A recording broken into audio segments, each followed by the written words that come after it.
Hi folks, welcome to this PHP tutorial. This time I'm going to be covering super variables, and super variables are used mostly in dealing with forms and form data. So we're going to start off by creating a simple form, and then we're just going to call this form action. I'm going to be sending it to itself, so I'm not going to give a destination method, and this really plays a big part in how we get our data on the receiving end. There's posts, which will be sent in information in the request object that is handled by your browser, and get is actually sent inside of the URL or the page that it's going to. I don't recommend using get unless it's absolutely necessary, just because get is a little less secure. You can have people have the ability to modify the information that's in the URL. So I would definitely be wary about using get data. Always use post if you can. So we're going to do post, and we're going to give this a name of test form. Doesn't really matter if you give it a name, but for right now we'll just put that in.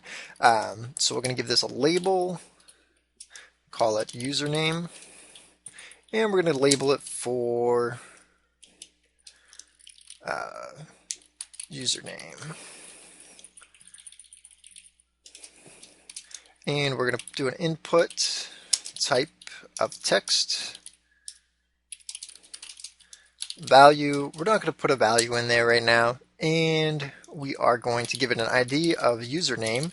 And this is really giving the label a link, something to link onto. So we're targeting the ID of username, which is this right here. So we're going to have to, the label is going to be for that input.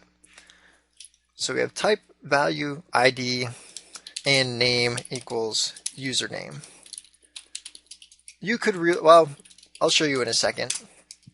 We're going to put in a break and create another label. And we're going to give it 4, and we're going to do PWD for password.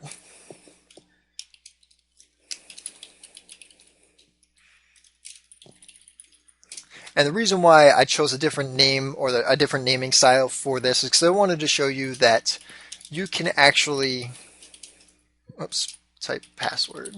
You can actually use a different ID than your name. As long as it makes sense to you and the for piece in the label matches the ID, then you should be good. Password, name is equal to, password, value, and we're going to leave that empty. So we should have our simple form, and we're missing one piece. We need to put in our submit button. So we'll put in a break. We'll put in input type equals submit, value equals send, and name equals submitted. And this name, we're just using this to check to see if someone actually pressed the submit button rather than hit enter or something along those lines. So we'll save this, and we will refresh our page. So now we get username, password, and send. Right now, if we hit send, it's not going to do anything because we don't have anything to process our form. So in PHP script above our form, we're going to do an if statement, if $_post, and this is getting the post data. If we were using get here, we would use $_get. And these super variables are really just an array of the values that get passed to it from a form. So here we would have, and we're accessing these by key name, so we can get post submitted. So we're checking to see if this submitted item was actually sent over in the form. So we're seeing if it exists, and if it does, do this code. And we're just going to echo form submitted for now. So now if we refresh, we get form submitted. And if I click on send, then we get that. I'm not processing the enter, so. Alright, so now that we have our form, our PHP script checking if our form was submitted, we can start processing that information. So we can use $_ under, whoops, we'll set username equal to $_post username, and $password is equal to post password.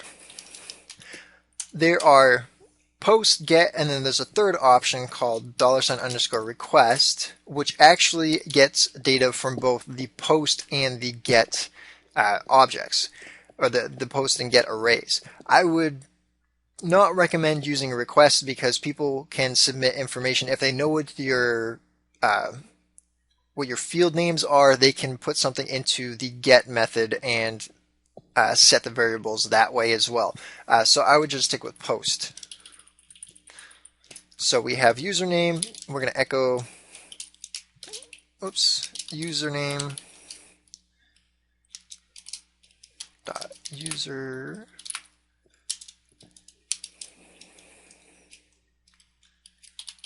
I'll put in a break, and we're going to do password, and we're just going to echo out what our password was.